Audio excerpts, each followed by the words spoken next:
आज का समाज, आज की स्थितियां कैसी हैं। हमारे बच्चों की सबसे बड़ी उपलब्धि भी, सबसे बड़ी चिंता भी ये है कि वो इंटरनेट के दौर के पैदाइशी बच्चे हैं। हमारी जनरेशन वो है जिसने सारे चेंजेस को देखा। हम लोग दुनिया के सबसे रोचक जनरेशन के लोग हैं, जो मेरी जैसी उम्र के लोग हैं, 40-50। मैं 50 का हूँ, आप तो 40-30 के लग रहे हैं देखने में। तो मतलब जो 40-50-55 की उम्र के लोग हैं, इतनी इंटरेस्टिंग जनरेशन इस दुनिया के इतिहास में कोई नहीं है जितनी हमारी है। हम जब पैदा हुए तो टेलीविज़न आने वाला था। टेलीविज़न हमारे दौर में 1975 में पैदा हुआ भारत में। टेलीविज़न से लेकर फिर कलर टीवी, फिर वीसीआर, वीसीपी, वहाँ से होते होते फ़ोन जिसमें घुमा घुमा के फ़ोन करना पड़ता था। फिर थोड़े अच्छे फ़ोन होने लगे, वायरलेस होने लगे। मोबाइल फ़ोन पहली बार जिसमें इनकमिंग आउटगोइंग 16 रुपये पर मिनट हुआ करती थी। वो ऐसे फ़ोन बटन वाले जिनसे आप कील भी ठोक सकते हैं, ऐसे फ़ोन हुआ करते थे।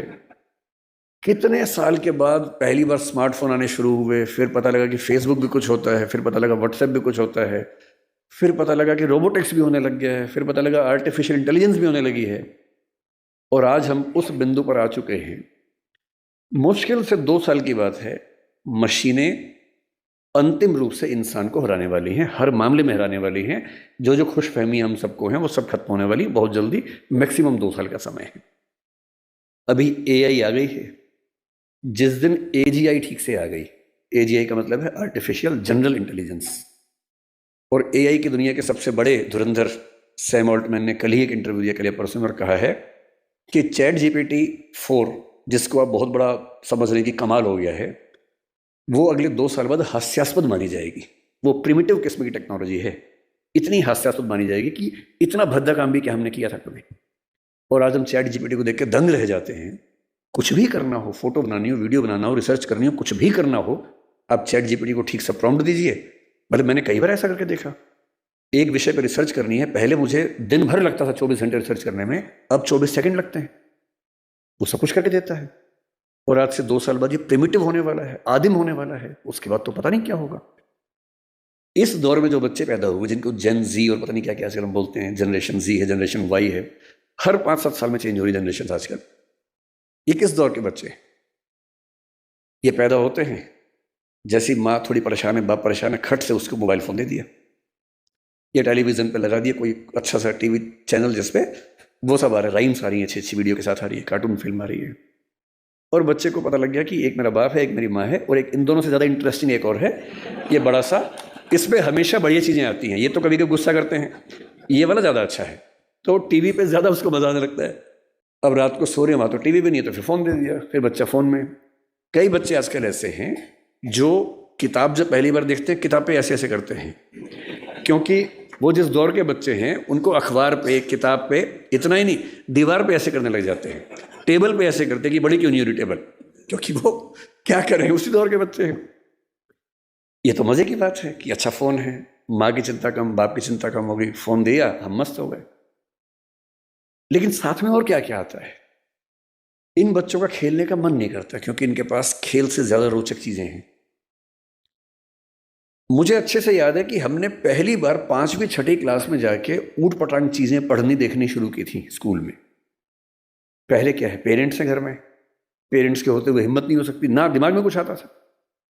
स्कूल गए, हर स्कूल में क्या होता है, एक आध बच्चा होता है जो नेता होता है क्लास का, जो कहीं कहीं से ज्ञान लेके आता है और सारे बच्चों में डिस्ट्रीब्यूट करता है कि भैया तुम तो बच्चे हो, तुम्हें नहीं पता दुनिया कैसे चल रही है, ये है असली चीज़ें।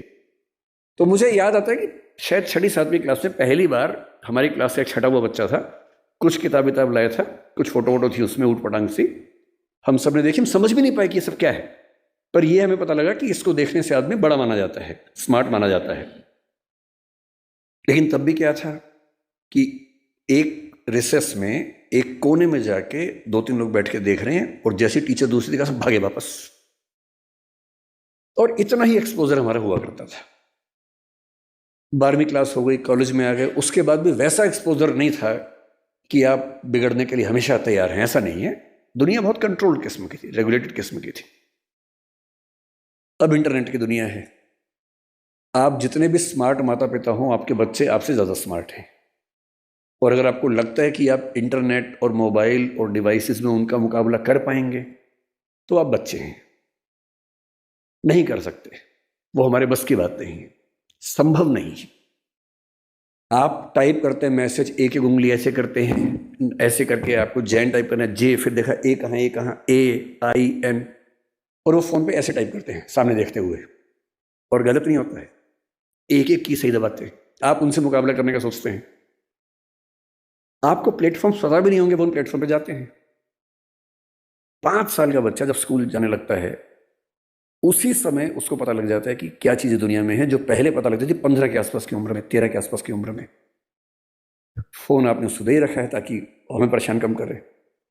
फिर वो फोन में पहली बार सर्च करता है कुछ, अभी उसको ये नहीं पता कि सर्च हिस्ट्री डिलीट कर सकते हैं, तो बाप पकड़ लेता है, पिटता है बच्चा। फिर उसका स्कूल का फ्रेंड बताता है कि नहीं, इनकॉग्निटो जाना है। अगली बार से बच्चा स्मार्ट हो गया है। 6 साल का बच्चा स्मार्ट है, इनकॉग्निटो में वो सब देख रहा है जो आप नहीं चाह रहे थे, वो जो आप देख रहे थे लेकिन आप नहीं चाह रहे थे कि वो देखे। बच्चा है, छोटा बच्चा है, उसका एक्सपोजर का लेवल सोच के देखिए। ये हंसी मजाक में मैं कह रहा हूं, लेकिन बात की गंभीरता को देखना है। 6, 7, 8 साल के बच्चों का वो एक्सपोजर लेवल है जो पहले 14, 15, 16 की उम्र में होता था। मेडिकल साइंस इस बात को मान चुकी है। मैं जितनी बातें कोट कर रहा हूं, मैं हवा में कोट नहीं कर रहा हूं, मेडिकल साइंस की रिसर्चेस के बेस पे कोट कर रहा हूं। आपको आश्चर्य होगा, आज से 1 महीने पहले एक रिपोर्ट आई है, लगभग पूरी दुनिया में प्यूबर्टी की एज 1 साल कम हो गई है, जिसको टीनेज बोलते हैं कि 13 साल की उम्र में टीनेज आती है, बच्चियों को मासिक धर्म शुरू होता है। दुनिया भर में उसकी एज 1 साल कम हो गई है, और ये ऐसे नहीं हो गई है, ये एक्सपोजर से होती है। लड़के भी जल्दी मैच्योर हो रहे हैं। जो हरकतें 15, 16, 18 में ठीक लगती हैं, किसी बच्चे के मन में भाव आने चाहिए, 8, 9, 10 में वैसी बातें हो रही हैं। ये तो फिर भी छोटी बात है। इसके बाद जो होता है तो बच्चे ही, एक्सपोजर बहुत बड़ा मिल गया है। जब वो नेट पे जाते हैं तो नेट पे जो पिशाच बैठे हुए दुनिया भर में, जो साइबर ठग हैं, जो साइबर क्रिमिनल्स हैं, वो इसी ताक में है कि बच्चे मिल जाएं। उनको पता है कि बच्चे का मनोविज्ञान क्या है। वो हैकर्स हैं, वो हैक कर लेंगे कि उस बच्चे ने क्या क्या सर्च किया है, उसकी पूरी कुंडली खोल लेंगे कि बच्चे का इस समय मन कहाँ अटका हुआ है। अगर 9, 10, 11, 12 साल का कोई लड़का है जो कुछ ऐसे वीडियोस देख रहा था या इमेजेस देख रहा था, उसमें भी देख रहे हैं कि कैसी रेस, वाइट रेस उसको पसंद है, कि इंडियन तरह के लोग पसंद हैं, फिर उनकी तरफ से उसी रेस का वैसा ही सुंदर दिखने वाला व्यक्ति, फीमेल, और यदि कोई बच्ची है तो वो मेल, उससे इंटरेक्शन शुरू करेगा, उससे बातचीत होने लगेगी। धीरे धीरे उसको वो उलझाएगा अपनी बातों में। वो बच्चा तो माँ बाप से छुप के कर रहा है सब, माँ बाप को पता ही नहीं है। और फिर वो उस बच्चे को प्रलोभन बहुत बड़े बड़े मिलेंगे। आपको ये सब नहीं पता है तो पता होना चाहिए, बहुत बड़े रैकेट चल रहे हैं इस समय दुनिया में। 11-12 साल का एक लड़का अपने कमरे में लैपटॉप पे वीडियो चैट कर रहा है, शायद एक ऑस्ट्रेलियन लड़की से जिसकी उम्र 21, 22, 25 साल है, और वो उससे मीठी मीठी बातें कर रही है। और फिर वो उससे कह रही है कि देखो, तुम इतने सुंदर हो, मैं तुम्हें देखना चाहती हूँ, तुम भी मुझे देखो। फिर वो थोड़े से कपड़े उतारती है, उसको कहती है कि तुम भी ऐसा, वो तो प्रोफेशनल है, तुम भी ऐसा करो। और वो बच्चा जिसको कुछ नहीं पता कि ये दुनिया कैसी है, वो कुछ कर बैठता है, और ये पूरा वीडियो रिकॉर्ड हो रहा है। और जैसी ऐसी चीज होती है, उसके बाद खट से मैसेज आता है कि अगर 2 घंटे में इस अकाउंट में $500 जमा नहीं किए तो ये वीडियो क्लिप तुम्हारे पापा, मम्मी, तुम्हारा इंस्टा अकाउंट मेरे पास है, इंस्टा अकाउंट में जितने तुम्हारे फ्रेंड्स हैं उन सबके पास चला जाएगा, सबके ईमेल आईडी मेरे पास है। इसको बोलते हैं सेक्सटॉर्शन। और ये इस समय टीनेजर्स की दुनिया की सबसे बड़ी क्राइसिस है। बड़ी बात नहीं है कि हम में से किसी का बच्चा झेल चुका हो, बड़ी बात तब होगी जब उसने आपको बताया हो। और अगर आपको नहीं बताया है और आप इस खुशफहमी में कि ऐसा हमारे बच्चे को हो ही नहीं सकता, तो फिर कह रहा हूं कि हम इस बात से अनजान हैं कि हम किस स्थिति में हैं। अपने बच्चों से बात करना शुरू कर दीजिए। पहली बात तो ऐसा ना हो, और हो जाए तो आपसे बात कर लें। कई बच्चे झेल नहीं पाते, पैसा होता नहीं है, पैसा होता है तो देते हैं, और $500 का मामला नहीं है, वो पहली बार का मामला है, उसके बाद फिर उतना मामला है, अगली बार फिर उतना मामला है। और ये ध्यान रखना है कि किसी बच्चे के साथ ये करने के लिए वीडियो रिकॉर्डिंग की जरूरत भी नहीं है। हम एआई के ज़माने में हैं, डीप फेक से कुछ भी हो सकता है। किसी आर्टिफिशियल इंटेलिजेंस जो फोटोग्राफी बेस्ड ऐप है, सिर्फ इतना उसको कहना है कि ये फोटो है, सिंपल फोटो, स्कूल की फोटो, पासपोर्ट साइज फोटो, उसको देनी है और कहना है कि इस फोटो को एक ऐसी फोटो में तब्दील कर दो कि ब्लैकमेल किया जा सके। किसी के साथ भी हो सकता है। बस कल को कभी हम में से किसी का बच्चा हमसे ये कहे कि देखो पापा, देखो मम्मी, ये फोटो मेरी लग रही है पर मेरी है नहीं, तो उसको मारना पीटना नहीं है, भरोसा कर लेना है कि ऐसा हो सकता है। तकनीक इस लेवल पे है। और एक और टेक्नोलॉजी जो भी पब्लिक डोमेन में नहीं आई है, कभी भी आ सकती है लेकिन बन चुकी है, वो क्या करती है, एक फोटो देनी है और प्रॉम्प्ट देना है कि इस फोटो के बेस पे वीडियो बनाओ और वीडियो में ये होना चाहिए। आप जो चाहेंगे वीडियो बन जाएगा, आपका ही बन जाएगा। आप वो नहीं है, और आप क्या, इस दुनिया के बड़े बड़े टेक्निकल एक्सपर्ट्स नहीं बता पाएंगे कि ये वीडियो नकली है। इसको डीप फेक कहते हैं आजकल, डीप फेक। हमारे आपके बच्चे इस खतरे से गुजर रहे हैं, और ये आज नहीं तो कल हम सबके बच्चों को झेलना है। उन सबको समझाने की जरूरत है कि जब किसी से प्रेम भी करते हो, मान लीजिए आजकल बच्चों के प्रेम में क्या होता है, सबसे पहले पासवर्ड शेयर करते हैं कि तुम मुझसे प्यार करती है, हाँ तो पासवर्ड दे, तुम मुझसे प्यार करता है तो पासवर्ड दे, दोनों पासवर्ड देते हैं, फिर एक और आईडी बना लेते हैं अलग से, उसका पासवर्ड दे देते हैं, फिर उसके बाद भरोसा और कायम करना है। फिर रात को 2 बजे जब पेरेंट्स सो चुके हैं, फिर वीडियो कॉल करते हैं, भरोसा करती है हाँ, तो फिर कपड़े उतार वीडियो कॉल पे, ये खेल शुरू हो जाता है। अपने बच्चों को समझाना है, दुनिया का कोई भी इंसान कितना भी भरोसेमंद हो, ऐसी गलती ना करे। लड़का हो तो वो भी ना करे, लड़की हो तो वो भी ना करे। और ये हमारी पीढ़ी निकल गई है, हमें नहीं पता कि ये भी खतरे होते हैं। हमारी पीढ़ी में एक सब खतरे थे ही नहीं, हमने कम से कम ये सब नहीं झेला। हमारी पीढ़ी में ये था कि गलती से आप कहीं हैं, नहा रहे हैं, किसी ने देख भी लिया, फोटो नहीं खींच सकता था। फोटो खींचने के लिए फोटोग्राफर बुलाना पड़ता था बाहर से। या तो हर आदमी फोन लेके घूम रहा है, और फोटो अगर खिंच गई, अगर आपको भी ऐसी मासूमियत आपके अंदर है कि मैंने फोटो खींच ली, मेरा फोन तो एयरप्लेन मोड पे है, मेरे फोन में ही है, बाहर तो गया ही नहीं, इसको बोलते हैं मासूमियत। अगर आपने फोन में फोटो खींच ली है और डिलीट कर दिया उसको, अगर आपको लगता है डिलीट हो गई, तो ये मासूमियत है। कोई सिंपल सा टेक्निकल एक्सपर्ट जो बहुत ज्यादा पढ़ा लिखा भी नहीं है, 2 मिनट में फोटो बाहर निकाल लेगा, कितनी भी डिलीट करते रहिए अपने फोन से। और एक बार इंटरनेट पर चली गई तो दुनिया की कोई ताकत उसको परपेचुअल मेमोरी से डिलीट नहीं कर सकती।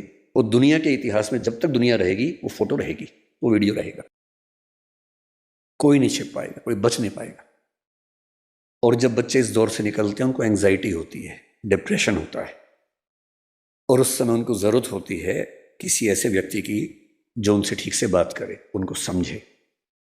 अभी 2 महीने पहले एक वेब सीरीज आई है दहाड़ नाम की, अगर नहीं देखी है तो उसको देखिए, वो कई मामलों में अच्छी वेब सीरीज है। मैं उसका प्रचार करने के लिए नहीं आया हूँ, तो संयोग से मुझे अच्छी लगी तो बता दिया। जो मैं कहना चाह रहा हूँ उसमें क्या है, उसमें एक पुलिस का एसएचओ है, एसएचओ है या डीएसपी है शायद, एक अधिकारी है पुलिस का। उसी के जुरिसडिक्शन में एक स्कूल में उसका बेटा पढ़ता है, और स्कूल से कंप्लेंट आई, कुछ बच्चे एक मोबाइल फोन एक कमरे के अंदर देखते हुए पकड़े गए हैं। वो मोबाइल फोन वही है जिसको उसका बाप ढूंढ रहा है किसी क्राइम की इन्वेस्टिगेशन के लिए, वो नंबर ट्रेस कर रहे थे, वही नंबर है। तो बाप और पुलिस की पूरी टीम भागी है, और प्रिंसिपल ने कहा कि वो बच्चे इस कमरे के अंदर है। अंदर गया तो उसका अपना बच्चा ही है। वो बच्चा क्रिमिनल नहीं है, वो तो गलती से फोन उसके पास आ गया, वो वाला जो फोन क्रिमिनल का था उसके पास आ गया। और तब वो पुलिस वाला देखता है कि उसका बच्चा और उसके 3-4 दोस्त वो सब वीडियोस देख रहे हैं जो 9-10 साल के बच्चे को नहीं देखने चाहिए थे। लेकिन उसके बाद सबसे इंटरेस्टिंग बात क्या है, घर जाके वो पुलिस ऑफिसर अपने बच्चे के साथ बैठता है, और कम से कम 2-3 मिनट का सीन है। किसी फिल्म या वेब सीरीज में 2-3 मिनट का मतलब बहुत बड़ी बात होती है। जब हम फिल्म लिखते हैं तो हमारा टारगेट होता है कि कोई भी सीन 1 मिनट से ऊपर का नहीं होना चाहिए किसी भी हाल में, वरना लोग बोर हो जाते हैं। मैक्सिमम 1 मिनट होता है। 2-2.5 मिनट तक एक थीम पर बात चल रही है, इसका मतलब डायरेक्टर चाह रहा है कि ये बात ठीक से पहुंचे।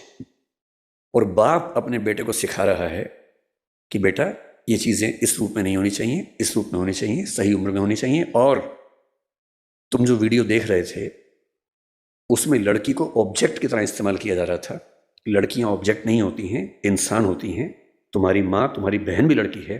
ध्यान रखना, जिससे प्रेम करो, जिससे शादी करो, वैसा ही सलूक करना जो चाहते हो कि तुम्हारी बहन के साथ भी हो। ये होती है बाप की जिम्मेदारी, ये होती है माँ की जिम्मेदारी कि जब बच्चे उस रास्ते पर जाएं तो उनको थोड़ा समझाए कि क्या करने की जरूरत है। इस दौर में पहली बार ऐसा हो रहा है कि ड्रग्स इतने आसानी से उपलब्ध हैं जो किसी और दौर में उपलब्ध नहीं थे। कंपटीशन जितना कभी नहीं था उतना आज है, इसलिए कोटा में ऐसी घटनाएं रोज सुनने को आ रही हैं हमारे सामने। ग्लोबलाइजेशन ऐसा है कि कम से कम आपकी कम्युनिटी में, क्योंकि आपकी कम्युनिटी एक रिच कम्युनिटी है, जनरली आपके बच्चे देश से बाहर यात्रा करेंगे ही करेंगे, ग्लोबल बिजनेस बनाएंगे, कोई ऐसा बिजनेस बनाएंगे जो कई देशों में चलता हो तो उनको आना जाना पड़ेगा ही पड़ेगा। एक ऐसी पीढ़ी जो ग्लोबल विलेज से कनेक्टेड है, इंटरनेट से कनेक्टेड है, एआई की दुनिया में है, उसके ऊपर जितने खतरे हैं उतने कभी नहीं थे। इसलिए पहली बात जो मैं कहना चाह रहा था वो ये है कि थोड़ा सा मुस्तैद हो जाने की जरूरत हम सबको है। बच्चों पे आरोप लगाना सबसे आसान काम है, तू है ही ऐसा, तू है ही वैसा। सही तरीका ये है कि हम समझे कि हमारी क्या जिम्मेदारी बनती है। मेरा तरीका ये है कि किसी विषय पर बात करने से पहले एकदम बेसिक बात से हम शुरू करें। कि जैसे मुझसे लोग कहते हैं कि भाई पेरेंट के तौर पे हमें क्या करना चाहिए, क्या नहीं करना चाहिए, तो मैं सबसे पहले बोलता हूँ कि मैं कोई खास पेरेंट नहीं हूँ, तो आप मुझे कोई 30 मार खाना समझें। मैं बहुत सामान्य किस्म का पेरेंट हूँ, तो उतना ही बताऊंगा जो मैंने अनुभव से सीखा है, फेलियर से सीखा है। जिस मामले में मैं अपने बच्चे को नहीं समझा पाया, अब समझ में आया कि हाँ ऐसे होता तो और अच्छा होता, तो मैं उस अनुभव की बात कर सकता हूँ। सबसे पहला सवाल अपने आप से यह पूछना है कि हम अपने बच्चों से चाहते क्या है, पर्पस क्या है हमारा। अगर पर्पस स्पष्ट है तो तरीके सारे मिल जाएंगे, अगर पर्पस स्पष्ट नहीं तो तरीके नहीं मिलेंगे। मैं अपने बच्चे को किस रूप में देखना चाहता हूं, अगर ये क्लैरिटी है तो सारे रास्ते क्लियर है। तो मैंने अपने आप से पूछा कि मैं अपने बच्चे की जिंदगी में क्या चाहता हूं। तो मैंने 4-5 एरोज निकाले कि क्या मैं ये चाहता हूं, ये चाहता हूं या ये चाहता हूं। एक चीज मैंने सोची कि मैं अपने बच्चे को सफल होते हुए देखना चाहता हूं, सक्सेसफुल। टाइम हो गया? ठीक है, आप जितना कहेंगे 10 मिनट। ये छुप के बोले 10 मिनट, तो मैंने खुल के बोल दिया। तो मेरे सामने 3-4 चीजें हैं कि मैं चाहता हूं कि मेरा बच्चा सक्सेसफुल। सब चाहते हैं, आप भी चाहते ही होंगे। सक्सेस का मतलब है खूब पैसा हो, पावर हो, प्रसिद्धि हो, सामाजिक रसूख हो। फिर मैंने सोचा कि नहीं, मैं ये चाहता हूं कि मेरा बच्चा कायदे का इंसान बने, उसमें एम्पैथी हो, पेरेंट्स से, परिवार से, दोस्तों से, समाज से अच्छा संबंध हो, कमिटमेंट्स पूरी करता हो। फिर मुझे लगा ठीक है कमिटमेंट्स, लेकिन मैं चाहता हूं कि मेरा बच्चा इतना मजबूत हो, स्मार्ट हो कि किसी भी चैलेंज को झेल सकता हो, घबराए नहीं। फिर लगा नहीं, मैं ये चाहता हूं कि मेरा बच्चा फिजिकली, मेंटली, इमोशनली फिट रहे, स्वस्थ रहे। फिर मुझे लगा कि सब कुछ हो तो कितना अच्छा है, लेकिन तभी समझ में आया कि सब कुछ तो मेरे पास भी नहीं है, तो मैं कैसे उम्मीद करूं कि बच्चों में हो जाएगा। तब मैंने अंत में एक चीज लिखी कि एज ए पेरेंट मेरी सबसे पहली और आखिरी इच्छा ये होनी चाहिए कि मेरा बच्चा खुश रहे जीवन में। इससे बड़ी क्या इच्छा हो सकती है? आप कहेंगे कि हाँ सक्सेसफुल हो और खुश रहे, ठीक तो है, पर मैं ये कह रहा हूं कि कभी कभी ऐसा हो सकता है कि सक्सेसफुल होकर दुखी रहे, और जैसी सक्सेस आप चाह रहे थे वैसी न मिलने के बाद भी खुश रहे। और अगर मुझे दोनों में से एक को चुनना हो कि सक्सेसफुल और दुखी या कम सक्सेसफुल लेकिन खुश, तो एज ए पेरेंट मेरा पहला भाव क्या होना चाहिए? कि वो खुश रहे। क्योंकि मैंने तो ऐसे IAS IPS अधिकारियों को देखा है जिन्होंने आत्महत्याएं कर ली हैं, उनसे बड़ा सफल कौन होगा? मैंने ऐसे बड़े बड़े टाइकून्स को देखा है बिजनेस की दुनिया के, जो खुश नहीं है, जिनसे बात करो तो लगभग रोते रहते हैं रात दिन, लेकिन टाइकून्स हैं, बहुत अमीर लोग हैं। तो मैं ऐसा क्यों चाहूं कि मेरा बच्चा ऐसा हो? तो मैंने एक पिरामिड बनाया जो शायद आपके काम का भी हो। मैं एकदम क्लियर हूं, मैं अपने बच्चे से हमेशा ये बात करता हूं कि भैया मुझे सबसे पहले ये चाहिए कि तुम खुश रहो, बाकी सब सेकेंडरी है। उसके साथ हो जाए तो अच्छा है, नहीं तो मुझे तुम्हारी खुशी से मतलब है, बाकी सब बातें बात की।